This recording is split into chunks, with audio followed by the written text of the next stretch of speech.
Bueno, como ustedes vieron, la eminente orientalista doña Hilda, ella nos ha prestado su erudición para iluminar una relación muy compleja, como ella misma lo ha aclarado, entre la obra de Jayanta, mi trabajo de traducción, y la gran cultura de la India, que es una milenaria creación humana cuyos fulgores alumbran hasta nuestros días. Quiero agradecerle a doña Hilda su intervención, también a todo el personal diplomático de la Embajada de Chile, a doña Jimena Castro, la asistente consular, al señor primer secretario don Miguel Ángel Col, al señor cónsul don Marcelo Narváez, al señor embajador y a todo el personal por su apoyo a esta actividad. Trataré de presentar muy sucintamente la personalidad de la obra de un poeta y escritor que he conocido y con quien me he correspondido durante muchos años. Ya lo explicamos, que yo lo encontré en Papeles de la India, efectivamente una publicación dirigida por el Dr. Day, y que el gobierno de la India difunde en toda América Latina para difundir la cultura india.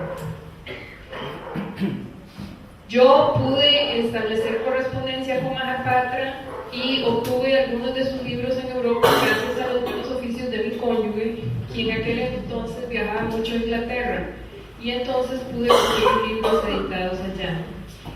Tengo también la noticia biográfica escrita por él, también en un tono muy poético, melancólico, sobre la vida de él y cómo él se interroga sobre la realidad circundante.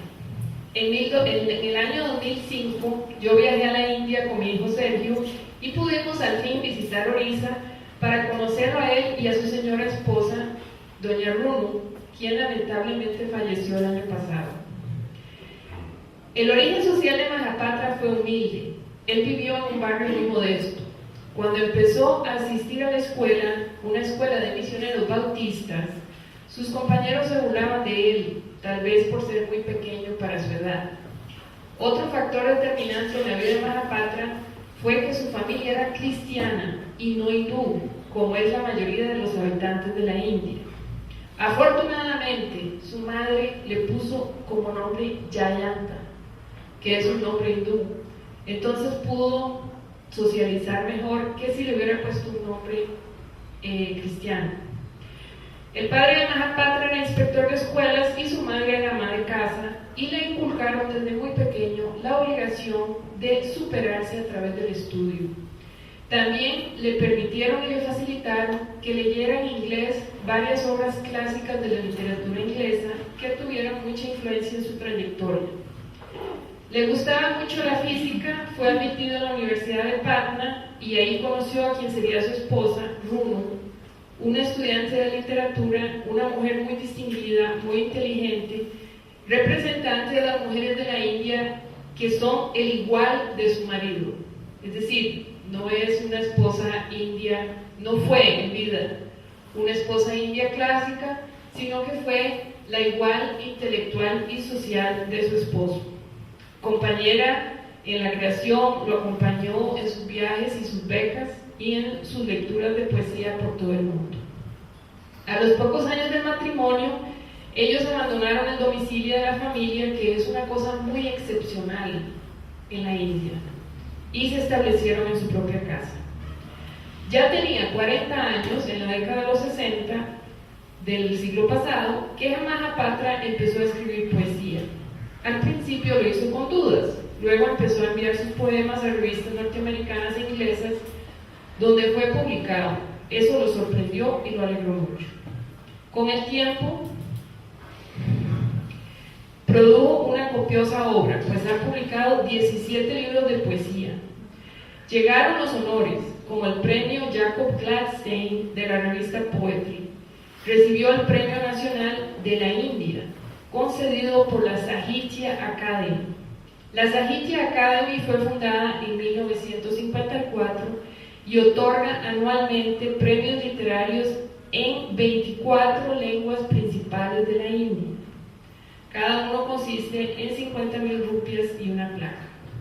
Es decir, esto, como doña Hilda bien lo explicó, esto nos sirve para que nosotros nos ubiquemos, nosotros que vivimos en un país tan pequeñito, y que aún así los premios nacionales todos los años son, los premios nacionales de escritores, estoy hablando, son objeto de discusiones, pues ahora imagínense que se dan premios para 24 lenguas, es decir, eso es lo que la Academia India tiene que otorgar una vez al año. Me imagino que también hay, como aquí en Costa Rica, pues discusiones, críticas, de por qué le dieron el premio a este, bueno, pero Mahapatra recibió el premio por su libro Relationship en 1981 y habló así: a Orissa, a esta tierra que yace mis raíces y yace mi pasado, y en el cual yacen mi comienzo y mi fin, en donde el viento se lamenta sobre la gran tristeza del río Daya, y donde las olas de la bahía de Bengala no pueden alcanzar hoy el alma crepuscular de Konarak, le reconozco mi deuda y mi relación.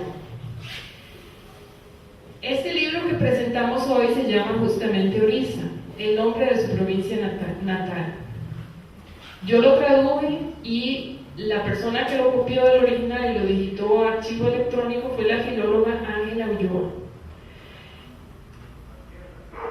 Nos basamos en la primera edición que el poeta me regaló a mí personalmente, y en la primera edición trae unas hermosas fotografías de Orissa realizadas por un fotógrafo francés que se llama Jean-Louis Nour. Al editarlo por primera vez en español, que es una primicia porque es la primera vez que este libro aparece en español, se trató de concentrar la atención en el texto escrito y se acompañó con algunos dibujos hechos por mi hijo, Bernardo Montes de Oca, con base en fotografías de la región. El impresor, don Oscar Castillo, realizó lo que en mi opinión es un excelente trabajo de la portada, porque ese elefante que aparece en la portada lo traje yo de la India. Es un elefante que viene en un tapiz. Entonces pudimos utilizar la imagen para darle una cuestión más, o sea, un carácter más auténtico. Está escrito en una prosa muy pulida, llena de imágenes muy bellas. Está dividido en varios capítulos cortos anclados en diferentes puntos temporales. En algunos se habla de las costumbres típicas, otras son de geografía. También se remonta al rico pasado histórico de Orissa, que perteneció al reino de Kalinga. Ese reino era muy poderoso y fue invadido por el emperador Ashoka, quien derrotó a los Orias en una batalla sangrienta junto al río Daya. Por eso es que cuando Mahapatra recibió el Premio Nacional de Literatura de la India, él habló del río Daya, porque el río Daya es el comienzo del deterioro de ese gran pueblo. Él